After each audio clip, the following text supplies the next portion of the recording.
Listen to me carefully. If you are here right now, it means there is someone still living in your thoughts. Someone who no longer stands beside you. Someone whose absence has quietly taken control of your inner world. You wake up and they are there. You move through your day and their memory follows. At night, when everything becomes quiet, they return even louder. You tell yourself you should be stronger, that you should be over it by now. But strength has nothing to do with denying what you feel. What you are experiencing is not weakness, it is attachment. And attachment, when left unchecked, can slowly consume you without ever raising its voice. This is where your journey begins, not with forgetting them, but with finally facing what has been happening inside you. You may still be physically present in your own life, going to work, talking to people, doing what is expected of you, but emotionally, a part of you is elsewhere. A part of you is still waiting for a message that does not arrive, waiting for clarity that never comes, waiting for a version of the past that no longer exists. And the most painful part is not that they left. The most painful part is that you stayed. Long after your dignity asked you to move on, you stayed in your mind. You stayed in the memories. You stayed in the hope that something would change. That is why this hurts so deeply. Not because you lost them, but because you lost yourself while holding on. I want you to understand something very clearly. Emotional detachment does not begin at the moment of goodbye. It begins much later, in silence, in repetition, in the quiet moments where you replay everything that happened and everything that never did. It begins when attachment stops supporting you and starts suffocating you. When love turns into tension, when care turns into obsession, when hope turns into self-abandonment. That is the moment you are standing in right now, whether you want to admit it or not. And this moment, uncomfortable as it is not here to break you. It is here to wake you up. You have probably asked yourself 1,000 times what you did wrong. You have analyzed every conversation, every pause, every change in tone. You have wondered if you had been more patient, more understanding, more quiet, more loving. Would the outcome have been different? But this constant analysis is not insight. It is self-punishment disguised as reflection. You are trying to control the past because the present feels unbearable, and the mind, when it is in pain, will always search for control, even if it means turning against itself. This is not healing. This is a loop. And loops are where people get stuck for years without realizing it. Here is the first truth you must face if you want to move forward. You cannot control what another person feels, chooses, or becomes. You never could. No amount of love can override someone else's readiness. No amount of sacrifice can force alignment. No amount of waiting can turn uncertainty into commitment. The moment you truly accept this, not just intellectually but emotionally, something inside you begins to loosen. You stop fighting reality. You stop arguing with what has already happened. And in that surrender, something unexpected appears. Relief. Letting go is often misunderstood. People think it means erasing the past or pretending the connection never mattered. That is not what this is. Letting go means you stop carrying responsibility for something that was never fully in your hands. It means you stop blaming yourself for choices that were not yours to make. It means you stop mistaking endurance for loyalty. You were not meant to suffer endlessly to prove the depth of your heart. Love was never supposed to require your self-destruction as proof of sincerity. Right now, you may still be clinging to the idea that closure will save you. That one final conversation, one honest explanation, one moment of recognition will finally allow you to breathe again. But listen closely. Closure does not come from them. Closure comes from the decision you make within yourself to stop waiting. peace depends on someone else's behavior, you will remain trapped, not because they are powerful, but because you have handed your power away. This is not an accusation. It is an invitation to take it back. This is where you begin, not by becoming cold, not by hardening your heart, but by redirecting your loyalty back to yourself, by acknowledging that your feelings are real, but they are not commands, by understanding that love and attachment are not the same thing. Love can exist without possession. Love can exist without suffering. Attachment, on the other hand, demands. It whispers that you are incomplete without them. It convinces you that your worth is conditional, and the longer you listen to that voice, the quieter your own becomes. You need to hear this next part clearly. You are not behind. You are not failing at healing. There is no timeline you are supposed to follow. Pain does not obey schedules, but remaining unconscious inside pain will keep you stuck. Awareness is the first movement forward. The fact that you are listening, that something inside you knows this cannot continue, is proof that you are already changing. Growth rarely feels like progress at first. It feels like discomfort, like resistance, like the ground shifting beneath you. That is normal. That is necessary. I am not asking you to forget them today. I am not asking you to stop feeling. I am asking you to stop abandoning yourself in the process. This first step is about honesty. Honest acknowledgement of what you can control and what you cannot. Honest recognition of how much energy you have been giving to something that no longer gives back. Honest awareness of the cost. Time, focus, self-respect, emotional clarity. These are not small losses, and the longer you ignore them, the more they accumulate quietly in the background of your life. This is where your return begins. Not with a dramatic declaration, but with a subtle shift. A decision to stop chasing explanations. A decision to stop replaying scenarios that end the same way. A decision to place your attention where your power actually lives. Inside your thoughts, inside your responses, inside your values. This moment does not require force. It requires courage. The courage to stop hoping for someone to come back and start choosing to come back to yourself. Stay here with me. This is only the beginning. Accept this before anything else. You are exhausted because you have been fighting something that was never meant to be fought. Not because you are weak, not because you lacked effort, but because you tried to control what was never within your reach. Another person's feelings, timing, readiness, and choices do not belong to you. You carried their confusion, their distance, their silence, and you turned it into a personal responsibility. That is where the pain multiplied. This part begins when you finally put that weight down. I know how tempting it is to believe that if you had just done one thing differently, the outcome would have changed. Spoken softer, stayed quieter, loved harder, asked less, given more. The mind loves this illusion because it creates a false sense of power. It tells you that suffering is meaningful, that replaying the past is productive, that guilt is the price of love. But this belief quietly destroys you because it teaches you to measure your worth by someone else's response. And that is a game you can never win. Here is the truth that changes everything when you allow it to land. You can influence how you show up, but you cannot dictate how someone else responds.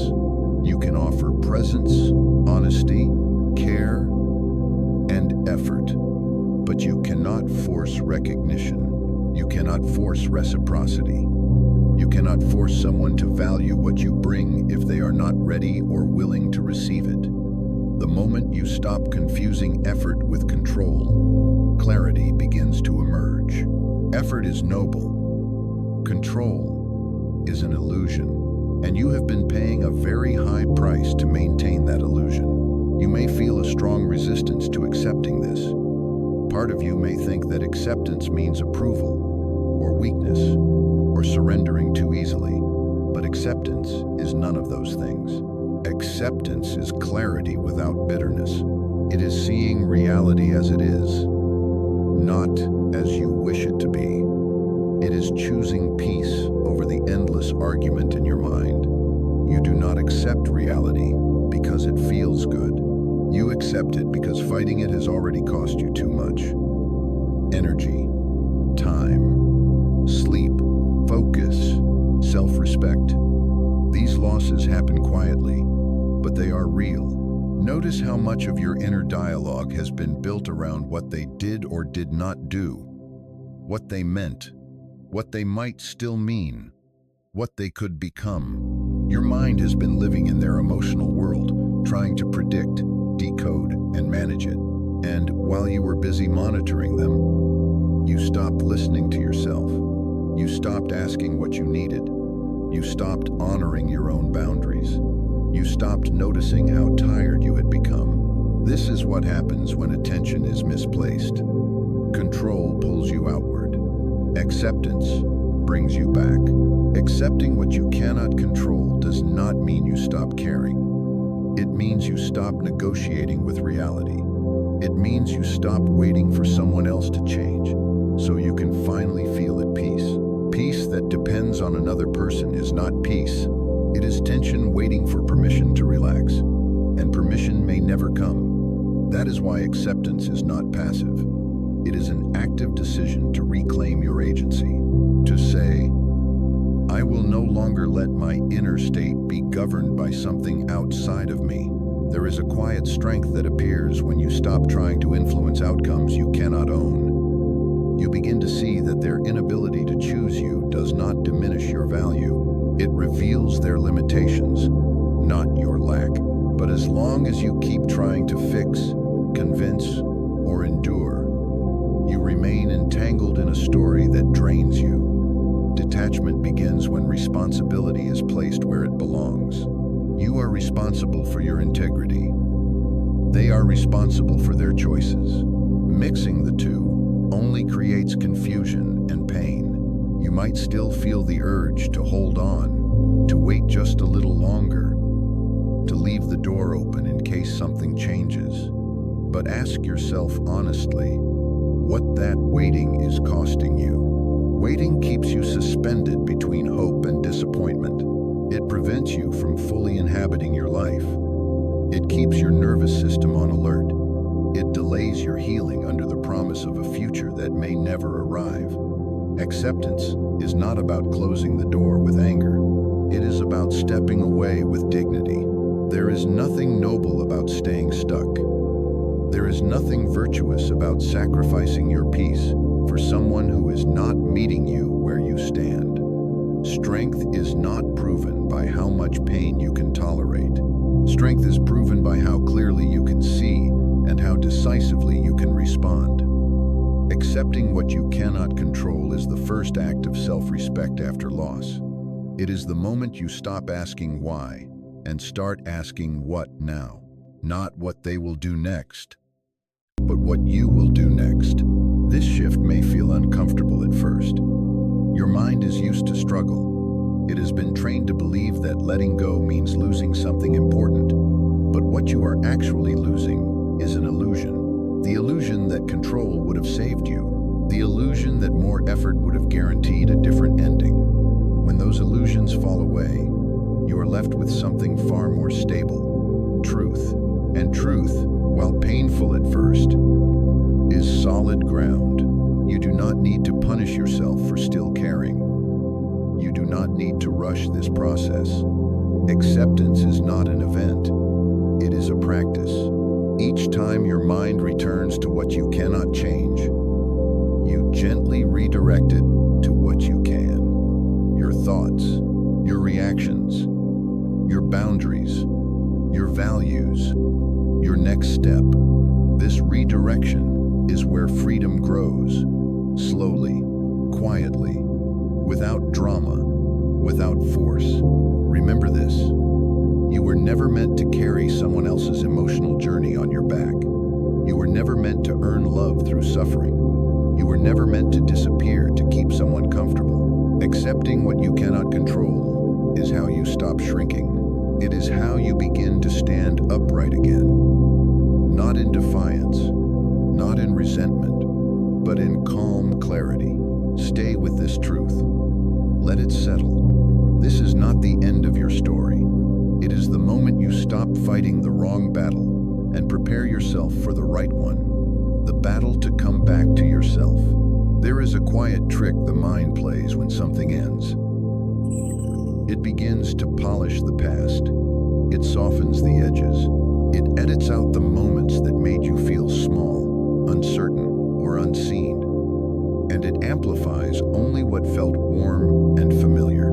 Suddenly, what once confused you now feels meaningful. What once hurt you now feels sacred. This is not memory. This is longing, wearing the mask of truth.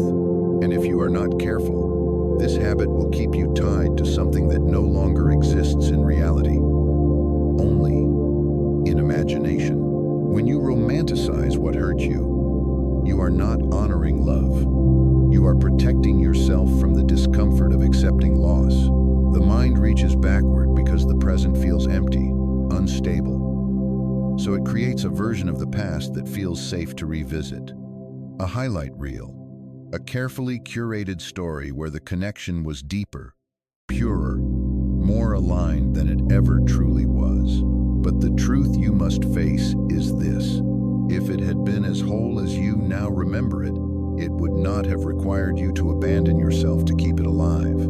Think about how often you overlooked the moments you waited, the silence you endured, the anxiety you normalized, the way your energy was slowly redirected from your own life toward monitoring theirs. You told yourself it was patience. You told yourself it was love. But love does not leave you constantly guessing where you stand. Love does not require you to shrink your needs to remain acceptable. When you romanticize the past, you turn endurance into virtue. And that belief keeps you stuck. What you are attached to now is not the person as they are, or even as they were. You are attached to the idea of who they could have been if things had turned out differently. An imagined version, a future that never arrived.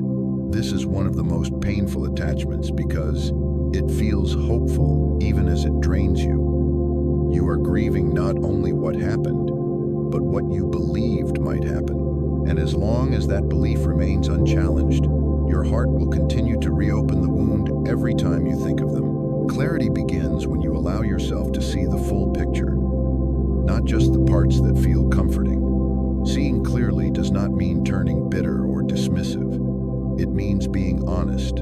Honest about how often you felt uncertain. Honest about how much reassurance you needed. Honest about how frequently you questioned your own worth because of their inconsistency. These moments matter. They are not small details to be ignored. They are signals, and ignoring them in the name of nostalgia is a form of self-betrayal. Romanticizing pain keeps you emotionally loyal to something that no longer serves you. It convinces you that moving on would somehow erase the meaning of what you felt. But meaning is not erased by truth. It is refined by it. You can acknowledge that something mattered without pretending it was healthy. You can appreciate the moments of connection without denying the cost. Growth requires this level of discernment. Without it, you remain emotionally stuck in a story that feels beautiful but leaves you empty. Ask yourself this with honesty. When you think about them, are you remembering how you felt at the beginning or how you felt at the end? Are you remembering connection or are you remembering tension disguised as intimacy? Are you longing for them or are you longing for the version of yourself you were before things became complicated? Often, what we miss most is not the person, but the identity we held when we believed we were chosen. When that belief collapses, we mistake the loss of identity for the loss of love. This is where emotional maturity begins. When you stop confusing intensity with intimacy. When you stop equating longing with depth.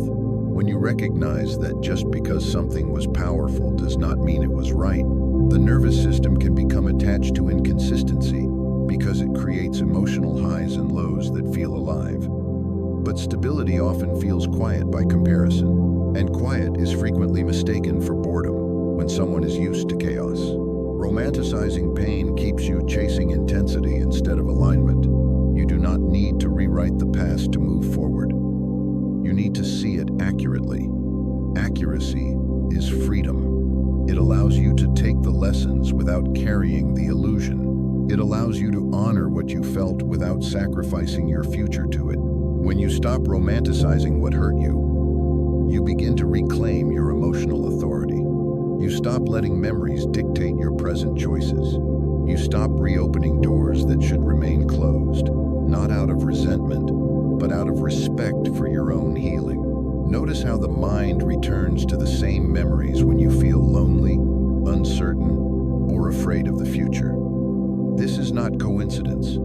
It is a coping mechanism. The past feels familiar, even when it was painful. The future feels unknown, so the mind chooses familiarity over possibility. But familiarity is not safety. It is habit, and habits can be changed when you become aware of them. Each time you catch yourself idealizing what was, gently bring your attention back to what is, to how you feel now, to what you need now, to what you are building now. You are not required to demonize anyone to let go. You do not need to convince yourself they were bad. It is enough to accept that they were not able to meet you in the way you needed. Incompatibility does not require blame. It requires acceptance. When you stop romanticizing the past, you also stop blaming yourself for its ending. You begin to see that some connections end not because you failed, but because they were never meant to continue beyond a certain point.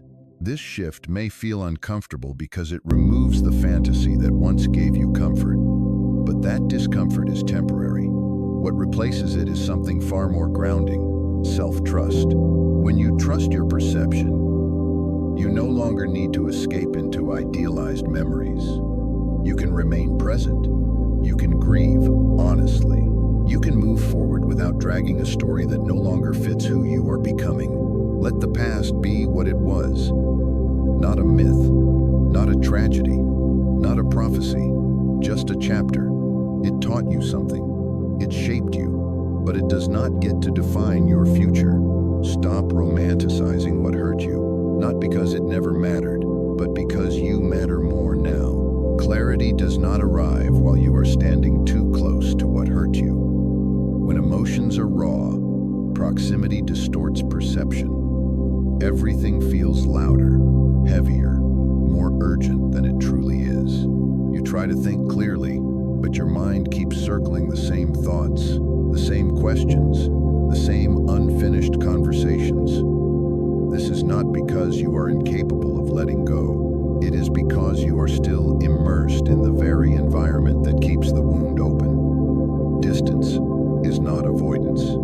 Distance is perspective. And without perspective, healing cannot begin. When someone has occupied your emotional space for a long time, their presence becomes a kind of gravity. Your attention bends toward them without effort. A notification, a memory, a familiar place, and suddenly, your body reacts before your mind can intervene. This is why staying close, whether physically or digitally, prolongs the attachment. You are not weak for feeling this pull. You are human, but remaining constantly exposed to what triggers you is like trying to recover while reopening the injury every day. Distance is how you interrupt that cycle. Many people resist creating distance because they confuse it with finality. They worry that stepping back means giving up, being dramatic, or closing a door they are not ready to close. But distance does not demand certainty. It only asks for space. space to breathe without anticipation, space to think without interruption, space to feel without immediately reacting. When you allow that space, something subtle begins to happen. The emotional noise starts to fade. The urgency softens. And in that quiet, your own needs become audible again.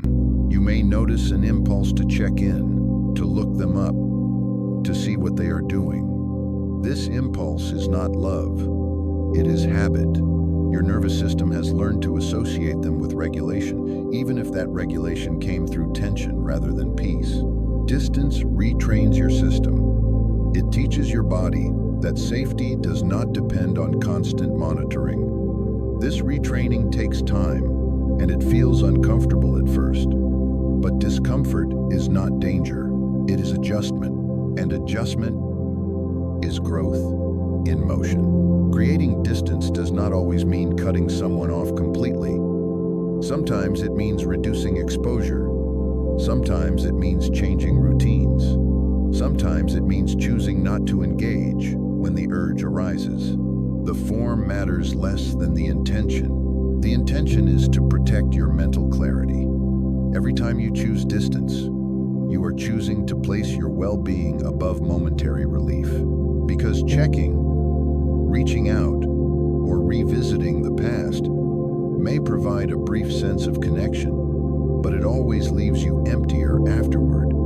Distance may feel lonely at first, but it does not betray you later. When you step back, patterns begin to reveal themselves. You start to see the dynamic more clearly, the imbalance, the moments where you overextended, the ways you silenced yourself to keep things stable. This clarity is not meant to shame you. It is meant to inform you. Awareness without distance is overwhelming. Awareness with distance is empowering. You cannot observe a situation accurately while you are still emotionally entangled in it. Distance gives you the vantage point to understand what actually happened, not what you hoped was happening. There is a fear that if you stop engaging, you will disappear from their mind, that you will lose whatever connection remains. But ask yourself honestly, what kind of connection that truly is? A connection sustained by anxiety, by checking, by waiting, by self-suppression, is not a connection worth preserving. Distance does not erase what was real. It reveals what was not. And what remains after distance is the truth. Truth may hurt at first, but it does not confuse you. It grounds you. As distance grows, you may feel waves of emotion rise unexpectedly. Sadness, anger, relief, longing. This is normal. Distance does not numb you. It allows feelings to surface without immediately acting on them. This is where emotional maturity develops. You learn to experience emotion without letting it dictate your behavior. You learn that feelings can pass without being fed. That urges can peak and fade if you do not chase them. This skill is not learned through closeness. It is learned through space. You might notice moments of silence where your mind reaches for them out of habit and finds nothing. These moments can feel unsettling, but they are also moments of opportunity. They are openings where something new can enter. Your own thoughts, your own desires, your own direction. When the constant mental presence of another person fades, you begin to remember yourself, not the version of you shaped by the relationship, but the version of you that exists independently of it. Distance also reveals something important about your resilience. You begin to see that you can survive without constant contact, that the world does not collapse when you choose not to engage, that your identity is not erased when someone is no longer central in your life. This realization builds confidence quietly, not the loud confidence of performance, but the steady confidence of self-trust, the kind that does not need validation to remain intact. Creating distance is an act of self-respect. It says, my healing matters more than my fear of letting go. It says, My clarity is worth protecting. It says, I am willing to feel discomfort now to avoid prolonged suffering later. This choice does not make you cold. It makes you conscious. Conscious of your limits. Conscious of your needs. Conscious of what you are no longer willing to tolerate in the name of attachment. You do not need to announce this distance. You do not need to justify it. Healing does not require an audience. It requires consistency. Each time you choose space over impulse, you strengthen your ability to respond rather than react. Each time you honor your boundary, even silently, you reinforce your sense of self. Distance is not about erasing someone from your past. It is about reclaiming your present. As clarity returns, you may find that what once felt impossible to accept now feels obvious. Not because the pain disappeared, but because the fog lifted. You see where you were compromising. You see what you were hoping they would become. You see how much of yourself you were postponing. This clarity is not meant to reopen wounds. It is meant to close them properly. Create distance so you can see again. Not to punish yourself, not to punish them, but to give your mind the space it needs to recalibrate. Healing does not happen in chaos. It happens in stillness. And distance is how you create that stillness. There comes a moment when you realize how much of your inner life has been shaped by someone else's actions. Their silence changes your mood. Their attention lifts you. Their distance unsettles you. Without noticing, you begin to live reactively, adjusting your emotional state according to signals that are outside your control. This is where your power slowly leaks away, not because they are doing something to you, but because you are allowing your reactions to define your experience. Mastery begins the moment you see this clearly. You may have spent countless hours trying to understand why they behaved the way they did, why they pulled back, why they changed, why they stopped showing up the way they once did. Analysis feels productive, but most of the time, it only deepens the attachment. You are still oriented toward them, still measuring yourself against their behavior, still letting their choices dictate your internal climate. This is not insight. This is emotional dependence disguised as curiosity. And as long as you remain here, here is the truth that shifts everything. You do not suffer because of what they do. You suffer because of the meaning you assign to it. Their silence becomes rejection. Their distance becomes proof that you are not enough. Their indifference becomes a verdict on your worth. None of these interpretations are facts. They are stories your mind tells in moments of vulnerability. And stories can be questioned. This is where mastery begins, not by controlling the world, but by examining the lens through which you see it. When you master your reactions, you stop giving immediate emotional authority to external events. You create space between what happens and how you respond. That space is small at first. Sometimes it is only a breath. Sometimes it is a pause where you choose not to act. But in that space, you regain choice. You realize you do not have to chase clarity when someone withdraws. You do not have to defend yourself when someone misunderstands you. You do not have to prove your value when someone fails to recognize it. This does not mean you suppress emotion. Suppression hardens you. Mastery softens you without weakening you. You still feel disappointment. You still feel sadness. You still feel longing. But you do not let those feelings dictate your behavior. You observe them. You name them. You let them pass without turning them into action. This is not emotional coldness. It is emotional intelligence. It is the ability to remain grounded even when your inner world is unsettled. Notice how often your impulse is to react immediately, to send a message, to check for updates, to seek reassurance. These reactions are attempts to regulate discomfort quickly, but quick regulation often comes at the cost of dignity. Every reactive move reinforces the belief that your stability depends on their response. Mastery requires you to tolerate discomfort without outsourcing your regulation. This is difficult. It goes against instinct, but it is also how you build inner strength that does not collapse under uncertainty. When you stop reacting, something unexpected happens.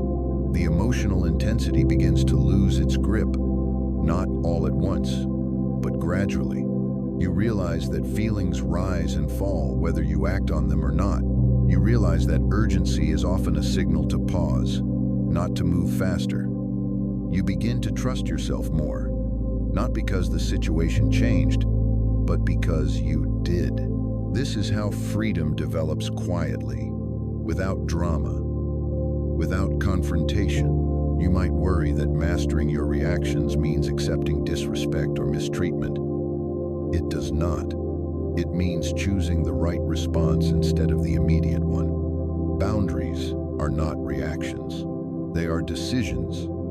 They are expressed calmly, not impulsively. When you are reactive, boundaries blur. When you are grounded, boundaries become clear.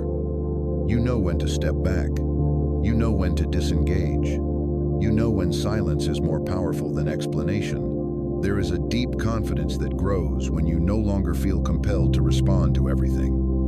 When you realize that not every message requires a reply. Not every misunderstanding requires clarification. Not every emotional wave requires expression. This confidence does not come from indifference.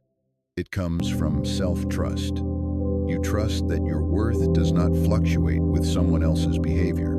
You trust that you can hold yourself steady even when others are inconsistent. Mastery also means recognizing patterns within yourself. The triggers that activate you, the narratives that repeat, the moments where you feel the urge to explain, defend, or overextend. These patterns are not flaws. They are learned responses, and learned responses can be unlearned. Awareness is the first step. Compassion is the second. You do not shame yourself for reacting in the past. You thank yourself for surviving with the tools you had.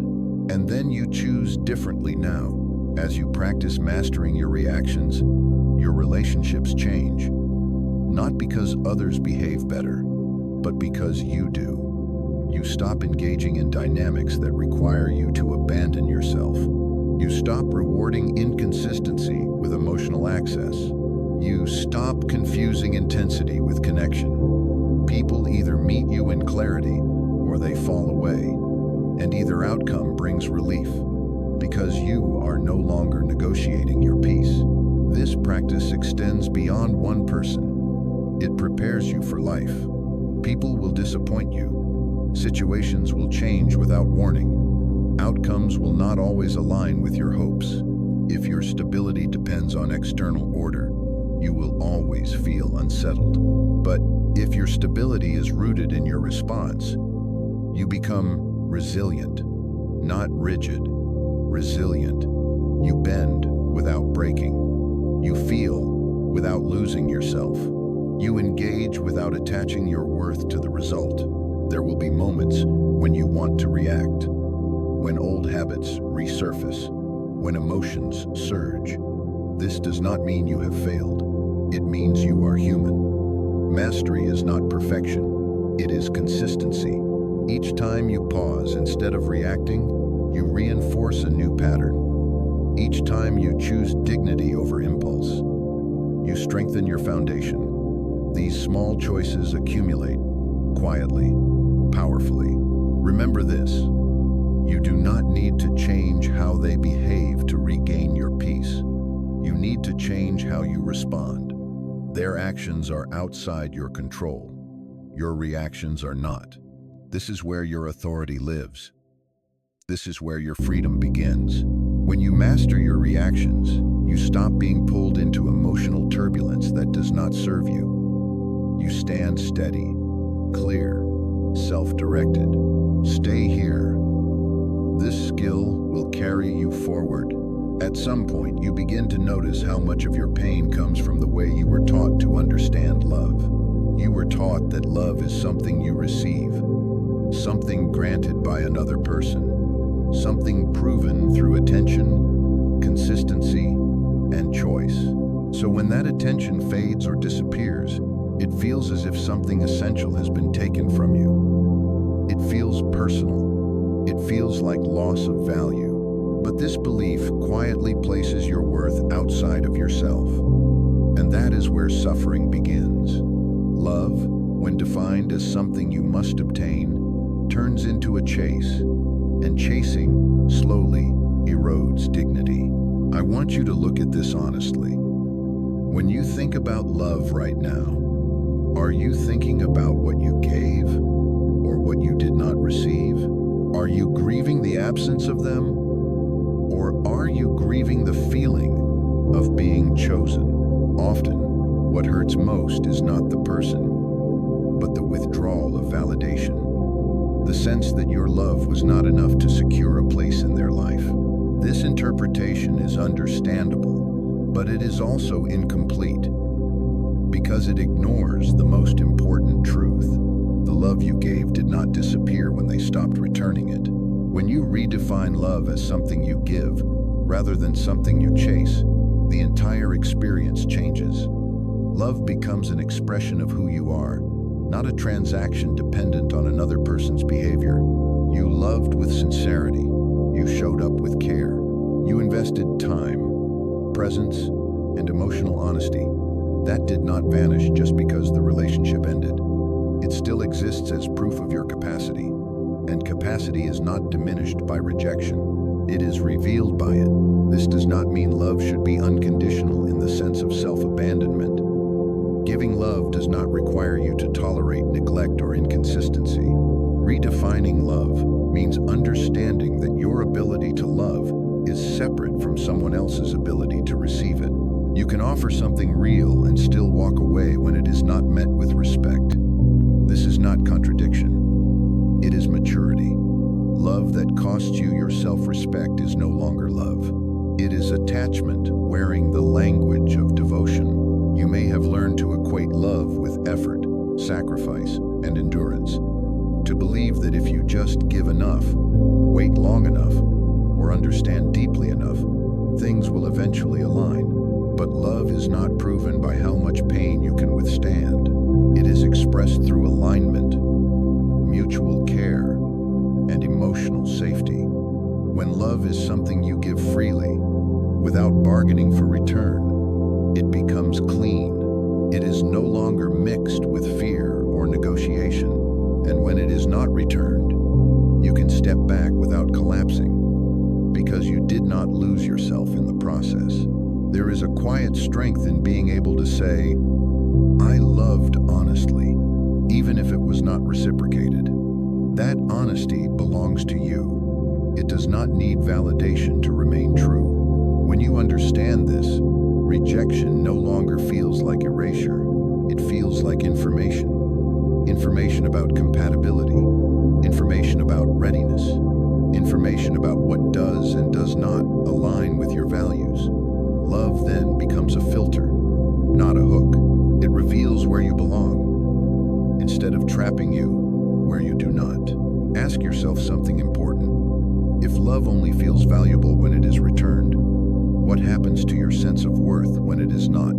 It collapses. That is why redefining love is essential to healing. When your worth is anchored in your character, your intentions, and your integrity, it cannot be taken away by someone else's inability to meet you. You stop asking, why was I not enough? And you start asking, what kind of connection actually honors who I am? This shift changes everything. Giving love does not mean giving access. You can hold love in your heart without keeping someone in your life. You can wish someone well without reopening a door that leads to confusion. You can carry gratitude without carrying longing. Love is not possession, it is presence. And presence does not require permanence. When you understand this, letting go stops feeling like betrayal. it starts to feel like completion. You gave what you had to give. The story reached its natural limit, and now it is time to carry that capacity forward, not backward. There is also an important realization that follows. Much of what you wanted from them was not love itself, but recognition of the love you gave. You wanted it to be seen, acknowledged, valued. When that recognition did not come, you began to doubt the love itself. But love does not need an audience to be real. It does not need applause to be valid. It is real because you lived it, because it shaped you, because it asked something of you and you answered honestly. When you redefine love as something you give, you stop measuring your past by its outcome and start measuring it by its integrity. Did you act in alignment with your values? Did you communicate honestly? Did you respect yourself as much as you respected them? These questions matter more than whether the relationship lasted, because outcomes are not always under your control, but integrity always is. And integrity builds self-respect that lasts longer than any attachment. This perspective also prepares you for future connection. When love is something you give, you do not approach relationships with neediness or fear. You approach them with openness and discernment. You do not chase potential. You respond to reality. You do not prove your worth through overgiving. You offer yourself fully and observe how it is met. This creates balance. It allows love to grow naturally, without force. And if it does not, you can release it without self-blame. There may still be moments when you miss them, when memories surface, when longing returns.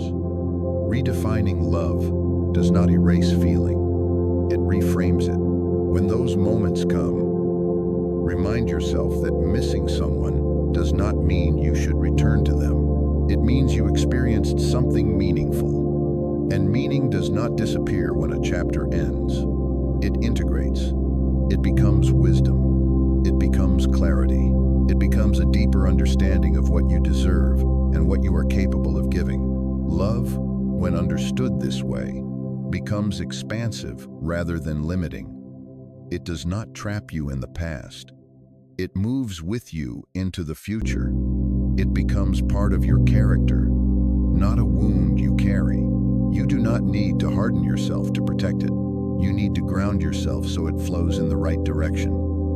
Toward mutuality, toward respect, toward presence. Redefine love now.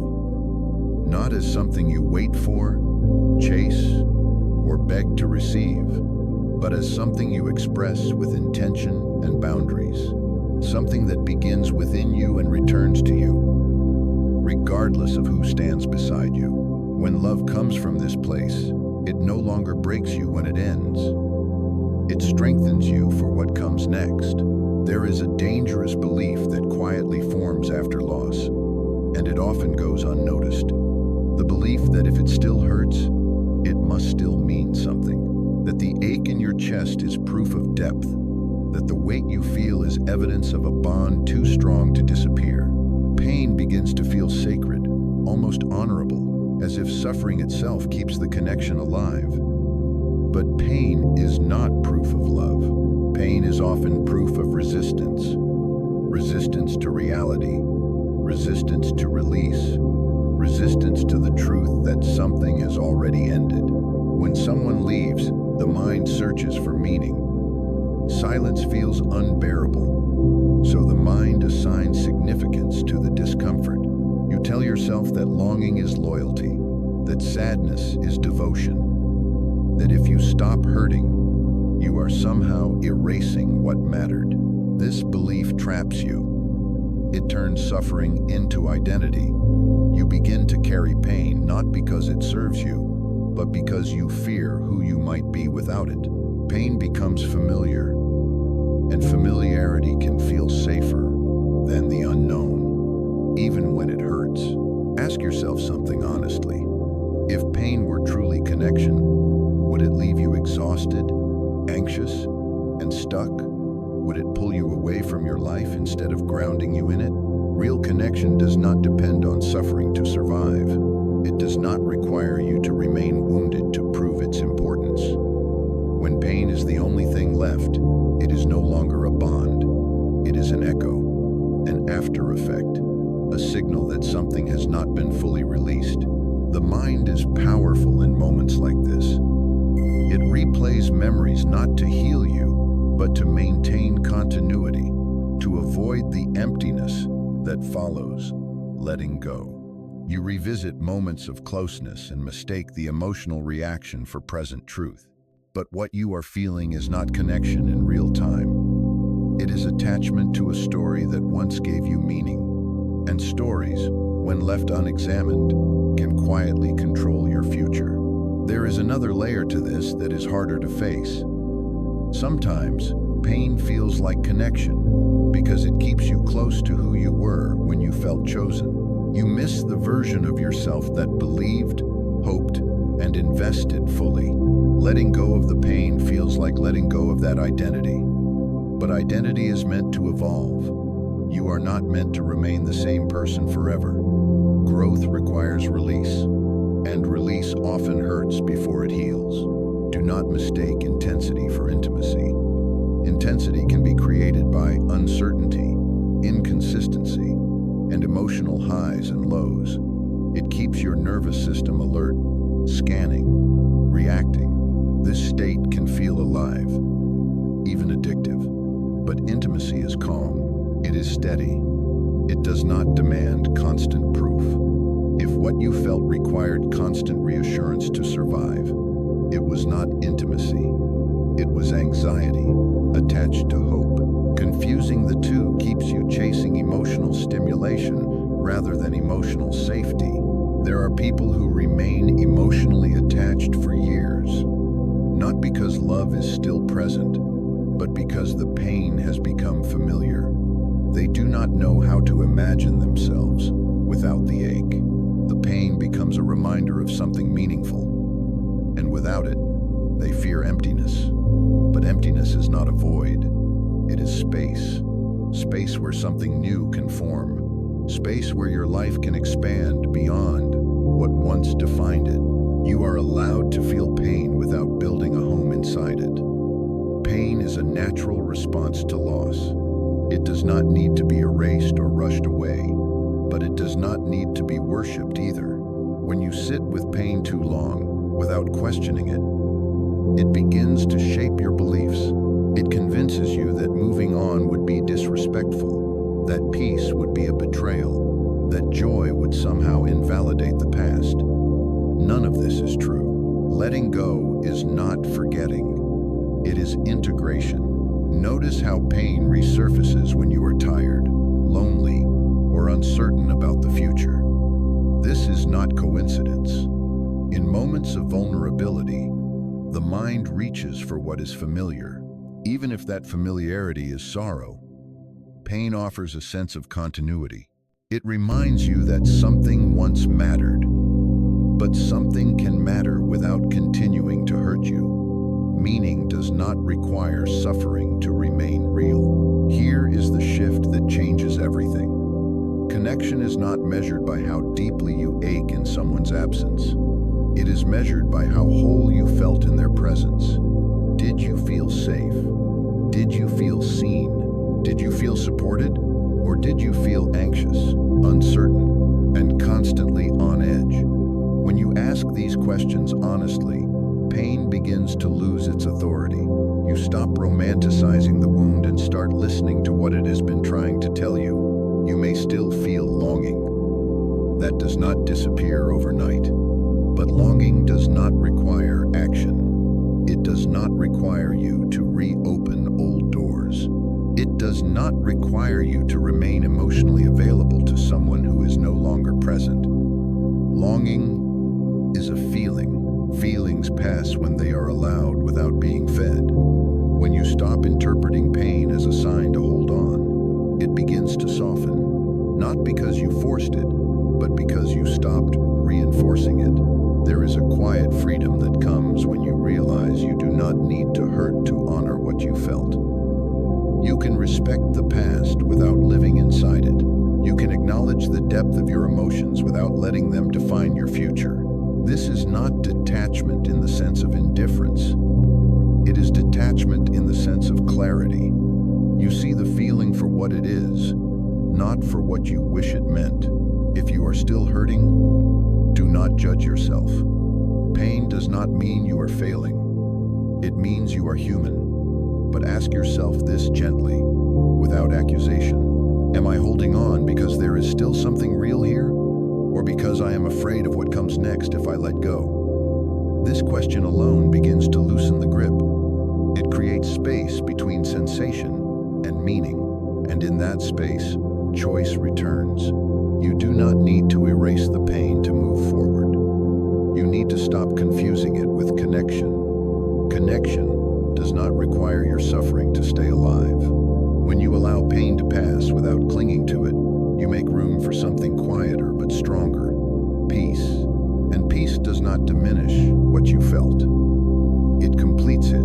There is a subtle shift that changes everything. And it begins the moment you stop looking backward for answers and start looking forward for direction. After loss, the mind naturally returns to what was. It replays, compares, and revisits, as if understanding the past more deeply will somehow restore what is gone. But healing does not move in reverse. Growth does not live behind you. The life that is asking for your attention now exists ahead. And it begins with a single question you may have avoided until now. Who are you becoming because of this? When someone leaves your life, you do not only grieve them, you grieve the version of yourself that existed when they were there. The routines you shared, the future you imagined, the identity you quietly built around the connection. Letting go can feel like losing direction because that identity once provided structure. But what feels like disorientation is actually transition. You are between versions of yourself, and this space, uncomfortable as it is where transformation begins. Focusing on who you are becoming requires you to redirect attention from absence to intention, not in a forced or optimistic way, but in an honest one. Ask yourself where your energy has been going. How much of it has been spent monitoring, remembering, or imagining? That energy is not lost.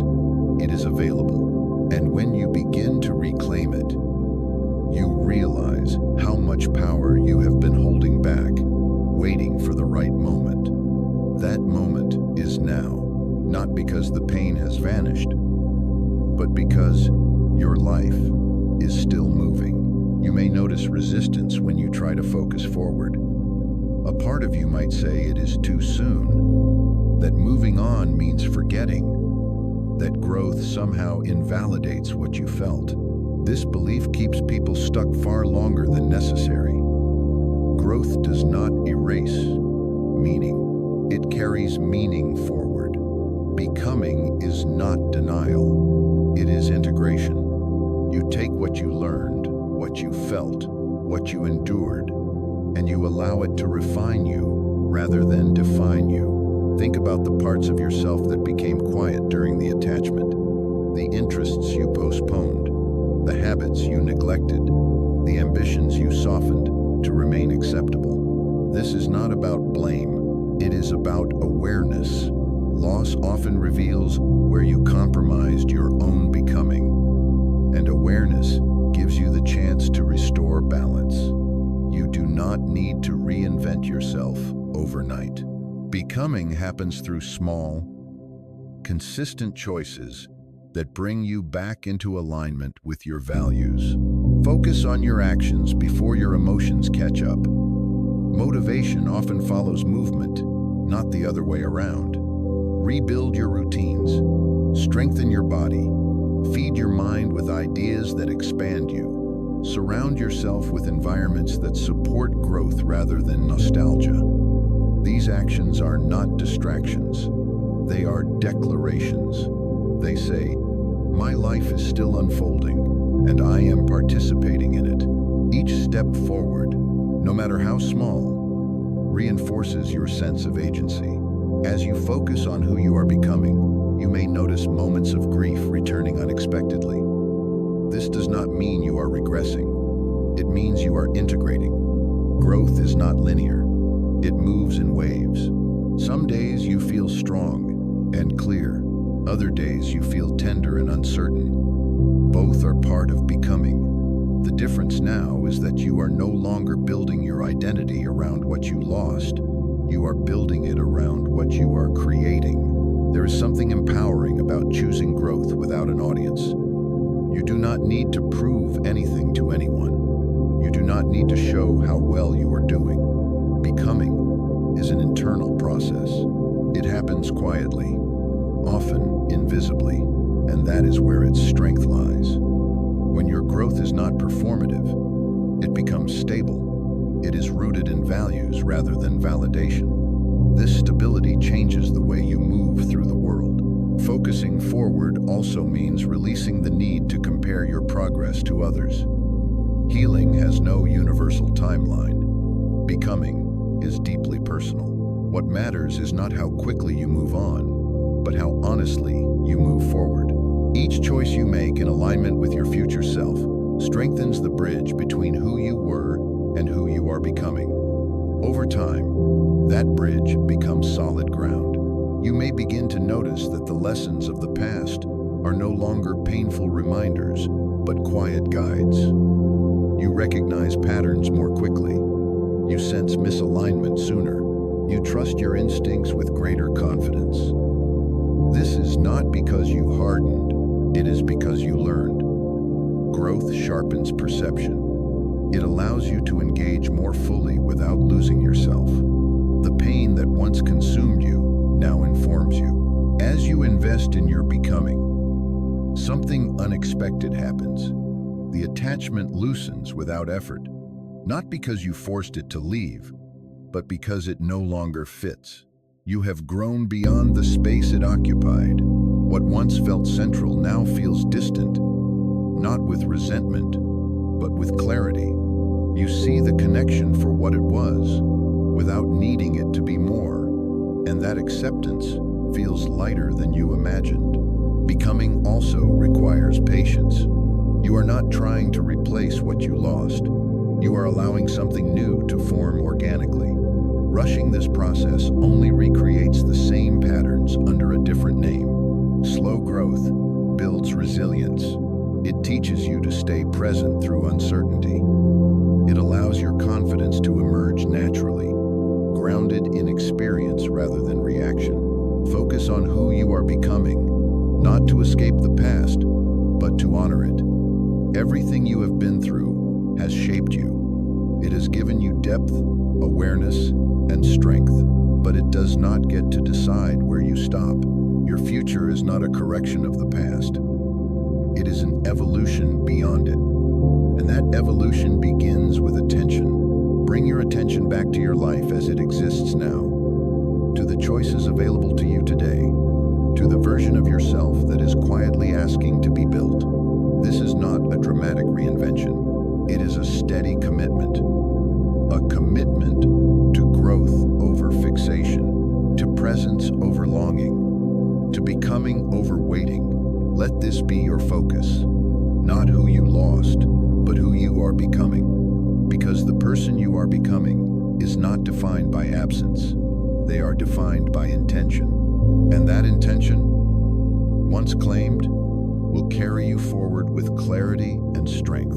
There comes a stage in healing where the pain is no longer sharp, but the disturbance remains subtle. You are no longer overwhelmed, yet something still feels unsettled. This is where peace becomes your most valuable possession, not because everything is calm, but because you have learned how fragile calm can be. Peace does not arrive accidentally. It is built decision by decision. And once you understand its value, you realize it must be protected with intention. After someone leaves your life, it is easy to believe that keeping the door slightly open is harmless. A small check, a brief reply, a quiet curiosity about what they are doing now. You tell yourself it does not mean anything, but each time you do this, you disrupt disrupt the internal stability you are trying to rebuild. Peace does not survive in environments where emotional access is inconsistent. It requires clarity, and clarity requires limits, not imposed in anger, but chosen in self-respect. Protecting your peace means recognizing that not every thought deserves your attention. Not every memory needs to be revisited. Not every impulse needs to be acted on. The mind will test you. It will suggest that one glance will not hurt, that one conversation will bring relief, that one moment of nostalgia will provide comfort. But comfort that destabilizes you afterward is not comfort. It is a trade, and you have been paying that price long enough to know it is not worth it. Peace is not passive. It is active restraint. It is choosing not to engage when engagement costs you your balance. It is choosing silence over explanation when explanation leads nowhere. It is choosing to let go of the need to be understood by someone who no longer has access to your inner world. This does not make you cold. It makes you discerning. Discerning enough to know that your emotional energy is finite and must be invested where it can grow, not where it is drained. You may feel guilt when you begin to prioritize your peace. Guilt for pulling back. Guilt for not responding. Guilt for choosing yourself. This guilt is a conditioned response. It comes from a belief that your worth is tied to availability, that you must remain open to remain kind. But kindness that costs you your stability is not kindness. It is self-neglect. True compassion includes yourself, and protecting your peace is an act of compassion, not selfishness. Notice how your body responds when peace is disrupted. The tightness, the restlessness, the mental noise that follows even brief contact. These reactions are not random. They are signals. Your nervous system recognizes what your mind sometimes tries to rationalize away. When something repeatedly avoids your peace, it is not meant to remain in your life in the same way. Listening to these signals is not weakness. It is wisdom learned through experience. Protecting your peace also means letting go of the need to monitor. Monitoring creates the illusion of control, but it breeds anxiety. Watching someone else's life unfold from a distance keeps you emotionally tethered. It prevents closure from forming naturally. Peace grows when attention returns to where it belongs. Your routines, your values, your present moment. Each time you redirect your focus, you reinforce the boundary between what belongs to you and what no longer does. There will be moments when peace feels lonely. Chaos often disguises itself as connection, and when it leaves, the silence can feel unfamiliar. But loneliness is not the enemy. It is a temporary state that passes when you learn how to be present with yourself. Peace, once established, does not isolate you. It prepares you for healthier connection. It teaches you what calm feels like, so you no longer confuse turbulence with intimacy. Protecting your peace means being selective about what you allow back into your life. Not everyone who reaches out deserves access. Not every apology deserves renewal. Not every familiar presence deserves a place in your present. Discernment is not judgment, it is alignment. You are allowed to choose what supports your growth and to release what threatens it. This choice does not require explanation. Your peace is not a committee decision. As you commit to protecting your peace, you may notice a shift in how you relate to the world. You become less reactive, less defensive, less eager to prove or explain. This does not come from indifference. It comes from security. When you are at peace, you no longer need external confirmation to feel grounded. You move through situations with greater clarity. You respond instead of react. You observe instead of absorb. Peace also brings honesty. When your inner world is calm, you can see misalignment more quickly. You notice when something feels off. You trust that feeling instead of overriding it for the sake of comfort.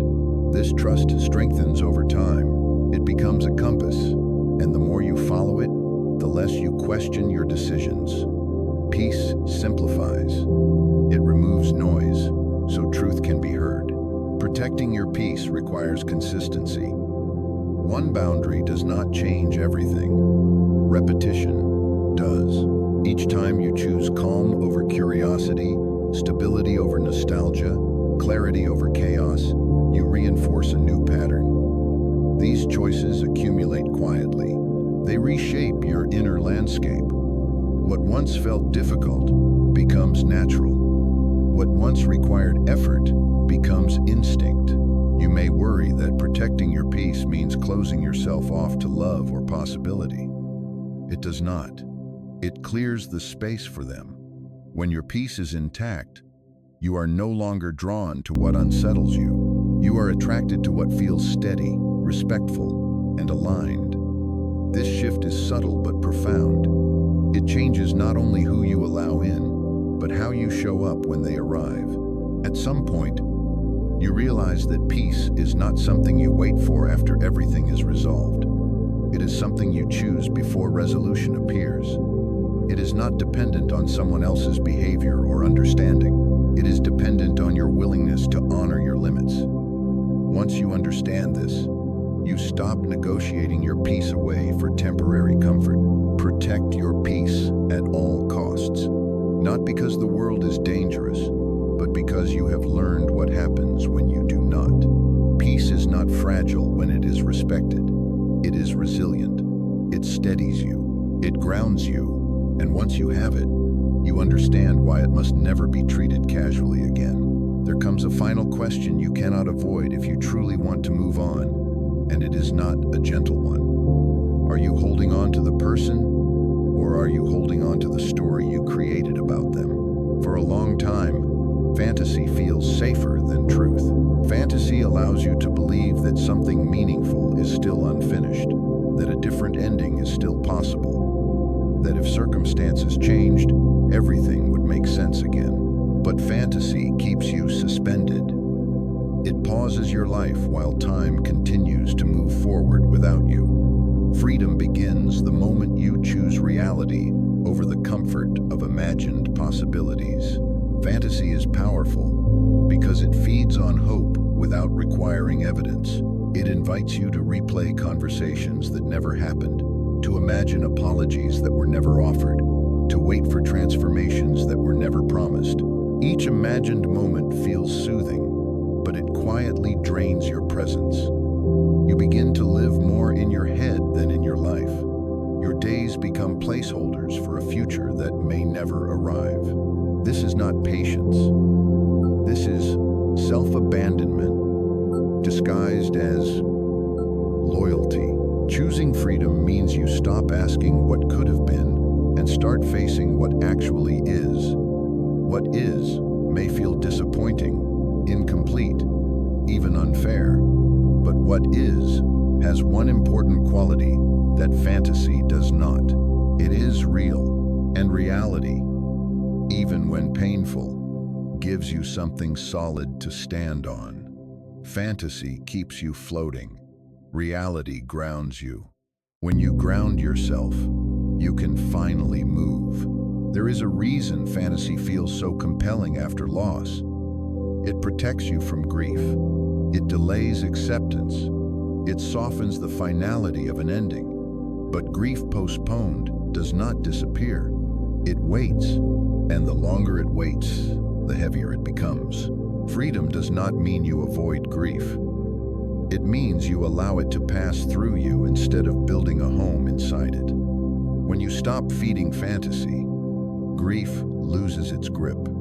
It becomes a process instead of a prison. Look honestly at the cost of staying in fantasy.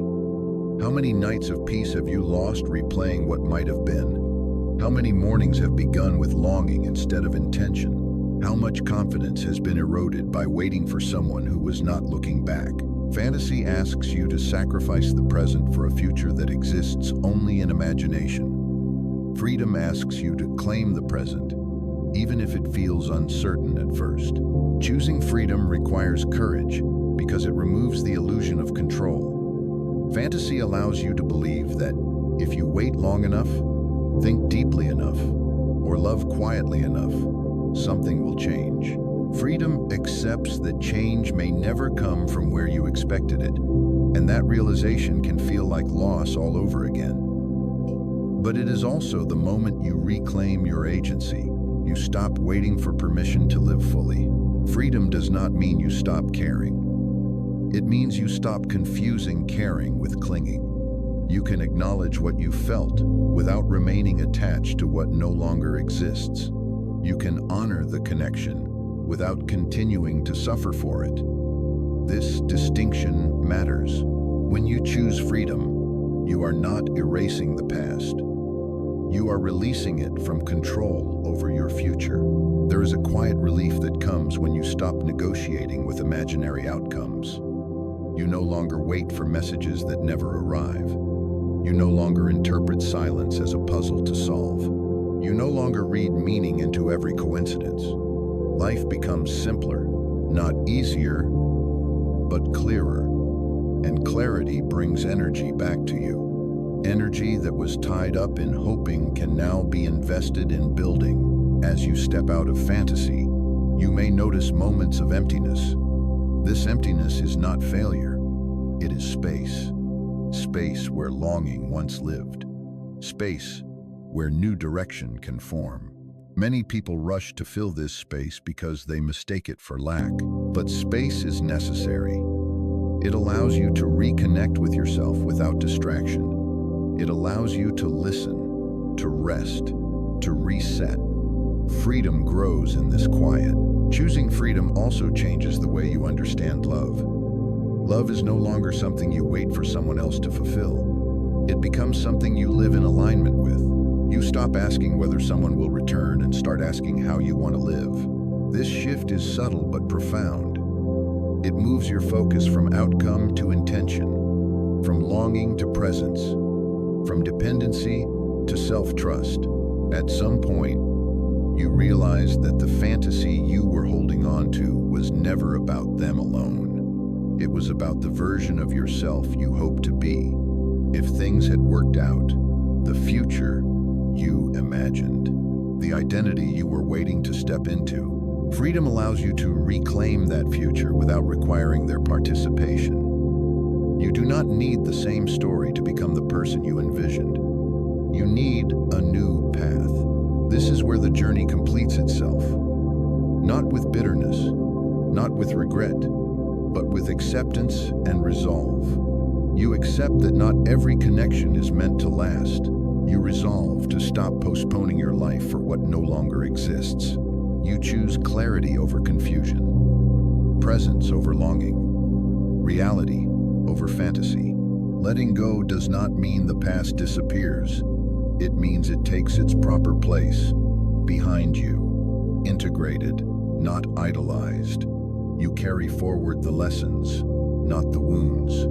You remember the experience without remaining bound to it. This is freedom, quiet, grounded, self-directed. Choose freedom over fantasy. Choose to live in what is, not what might have been. Choose to build a life that does not require waiting for someone else to arrive before it begins. Because the moment you stop asking whether they will come back is the moment your life moves forward again. And that movement, steady and intentional, is where your real power has been waiting all along.